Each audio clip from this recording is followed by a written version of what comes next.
Un homme riche se fait construire un magnifique hôtel particulier.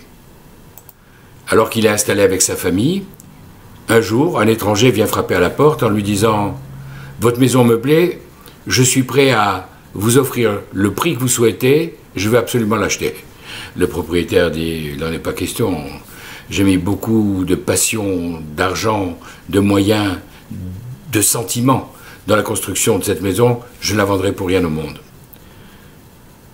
L'étranger ne se laisse pas démonter et lui dit « Écoutez, c'est un véritable palais, un château. Alors, à défaut de me la vendre entièrement, vendez-moi un étage, ça ne vous fera pas défaut, et je suis prêt à vous donner la somme que vous voulez. » Non, mais je vous ai dit que je ne suis pas intéressé. Passez votre chemin. Bon, écoutez, au moins une chambre. Donnez-moi une chambre et je suis prêt à payer le prix que vous voulez. 3 fois le prix, 10 fois le prix du marché, peu importe. Mais écoutez, non, il n'en est pas question. N'insistez pas, ça ne sert à rien. L'étranger ne se laisse pas démonter et après quelques instants de réflexion lui dit « Écoutez, j'ai une idée. Donnez-moi la possibilité de fixer un clou dans l'un de vos murs, simplement parce que je passe régulièrement devant cette maison, j'y accrocherai un manteau et comme ça, en cas de besoin, il sera là, à ma disposition. Et là, je suis prêt à vous offrir 10 000, 100 000 dollars si vous le souhaitez. » Pour un clou? Une somme aussi extravagante? Après tout, qu'est-ce que je risque? Avant de continuer l'histoire et de voir quelles sont les conséquences d'une telle transaction, interrogeons-nous sur le rapport qu'elle peut avoir avec la paracha que nous allons lire cette semaine, Parashat Ekev, qui commence par ces mots. Ve'aya Ekev tishmeun.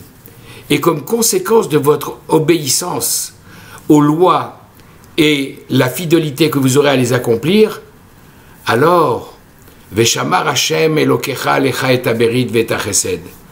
L'Éternel, ton Dieu, sera fidèle aussi au pacte de bienveillance qu'il a juré à vos pères. Rashi remarque que dès le deuxième mot, Veya Ekev, pour parler de la conséquence, on utilise comme à 5 reprises seulement dans toute la Torah le mot Ekev qui veut dire talon. Et c'est curieux. Pourquoi avoir choisi ce mot pour nous dire la conséquence sera?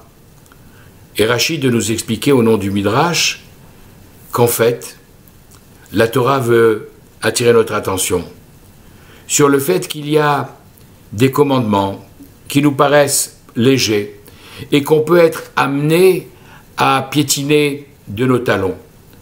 Alors, la Torah, dès le premier verset de la paracha, vient nous dire attention, si tu veilles même pour ces mitzvot les plus légères, ces commandements les plus anodins, si tu veilles à ne pas les piétiner, alors Dieu respectera tout le pacte qu'il a promis à tes ancêtres d'accomplir. Poursuivons notre histoire en réfléchissant. Quel est le lien?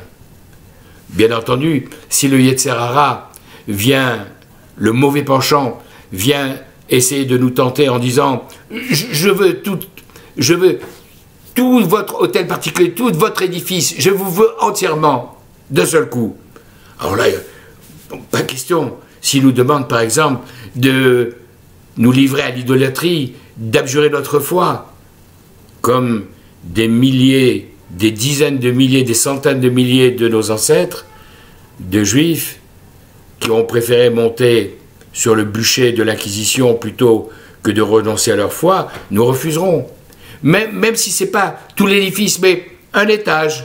Oh, laisse tomber la cache-route, c'est pas important. La tarat shpatara, la pureté familiale, bon, c'est dans notre temps. Le mikvé, c'est pour les arriérés. Là aussi, on dira, mais non, ce sont les bases du judaïsme, et on refusera de livrer un étage ou une chambre de notre demeure. Mais s'il nous demande simplement de planter un clou, bon, il s'agit simplement d'une institution que les sages, les rabbins ont rajoutée pour faire une barrière protectrice, mais J'ai pas besoin, moi, d'une barrière potrétis, où il s'agit simplement d'un minag, d'une habitude, d'une coutume. Alors là, on risque peut-être de se laisser tenter davantage. Continuons notre histoire. Notre brave propriétaire se dit une somme aussi colossale pour planter un clou, je serais stupide de refuser. Il accepte. Dès le lendemain, alors que la somme a déjà été payée, notre inconnu vient, sonne à la porte, le majordome lui ouvre. Que désirez-vous? Ben, comme prévu, je viens planter mon clou. Ah, très bien. Il plante le clou et s'en va. Une demi-heure après, il sonne à nouveau. Je viens accrocher mon manteau. Une demi-heure après, il revient. Je viens le prendre. Et comme ça, toutes les demi-heures, il vient, il repasse, il reprend son manteau, il le dépose.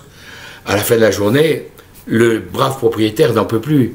Et il lui dit, écoutez, c'est une situation difficile à supporter pour la famille. Alors écoutez, j'ai une chambre, effectivement, avec une entrée séparée qui vous conviendrait tout à fait. Vous vouliez acheter une chambre, je vous donne cette chambre, comme ça au moins vous serez à l'aise et nous pourrons coexister de manière beaucoup plus agréable. Très bien. Mais dès le lendemain, notre étranger amène toute sa famille qui fait un vacarme du matin jusqu'au soir, si bien que ça devient très vite insupportable. À nouveau, le propriétaire dit, écoutez, c'est une situation qui est difficile à vivre, donc vous vouliez un étage, je vois que vous avez une famille nombreuse, alors je vais vous vendre un étage complet, et là au moins vous serez à l'aise, et la coexistence, la cohabitation sera beaucoup plus supportable. Tout à fait. Et donc, dès les jours qui suivent, notre brave inconnu invite tous ses amis à faire la foire du matin jusqu'au soir, si bien que très rapidement, le propriétaire qui avait mis tant d'efforts pour construire cette bâtisse va le voir en lui disant, écoutez, je crois qu'il faut trouver une autre solution, donc vous vouliez acheter la maison, je suis prêt à vous la céder. Je vais vous la vendre, mais comme ça, au moins, je vais aller habiter ailleurs, et j'aurai peut-être l'espoir de retrouver ma tranquillité. Cette histoire, c'est l'histoire de Yetzer Hara qui progressivement, pas à pas, a pris possession, à partir d'un simple clou, de la maison, de la bâtisse, de l'édifice tout entier. Et c'est un petit peu la leçon de cette maxime que l'on trouve dans les Pirkei Avot, dans les maximes de nos pères, où Rabbi Yehuda Hanassi nous dit « Eve Zahir, bemitzvah kala kebachamora » sois attentif à un commandement qui te paraît léger comme un commandement qui te paraît important. Parce que une mitzvah, une bonne action en entraîne une autre, et au contraire, une transgression entraîne une autre transgression. Cette maxime que nous connaissons, pour la répéter chaque année dans les Pirkei Avot, elle pose un problème. Ben, si déjà Rabbi Yehuda Hanassi, ce sage, dit qu'il existe des commandements qui sont très importants et d'autres qui sont plus légers, c'est que lui-même reconnaît qu'il y a une hiérarchie, une échelle de valeurs, qu'effectivement il y en a certaines qui sont tellement graves que la punition peut être la peine de mort, soit par un tribunal humain, soit par un tribunal céleste, que d'autres sont simplement accompagnés de pénalités financières. Alors, si déjà on reconnaît qu'il y a une tellement grande différence, pourquoi dire qu'il faut faire aussi attention à l'une que l'autre? En réalité, comme l'a expliqué cette histoire du clou, c'est parce que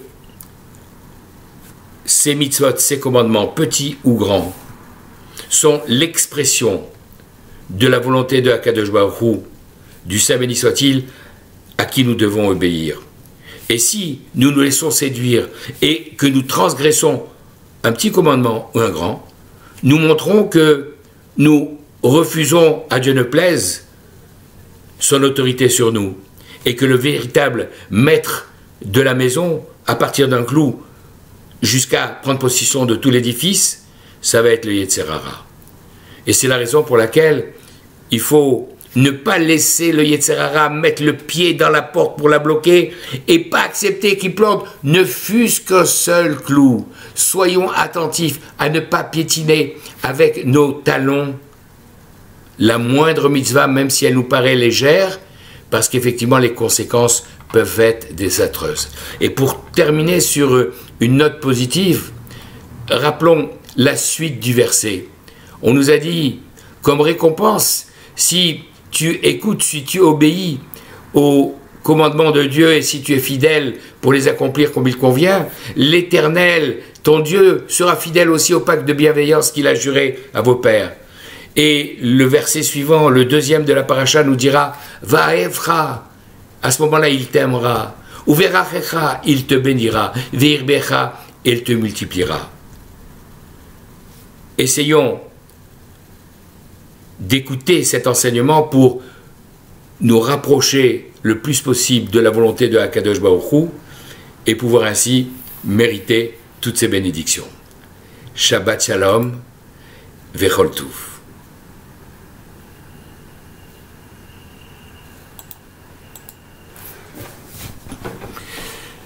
Oui.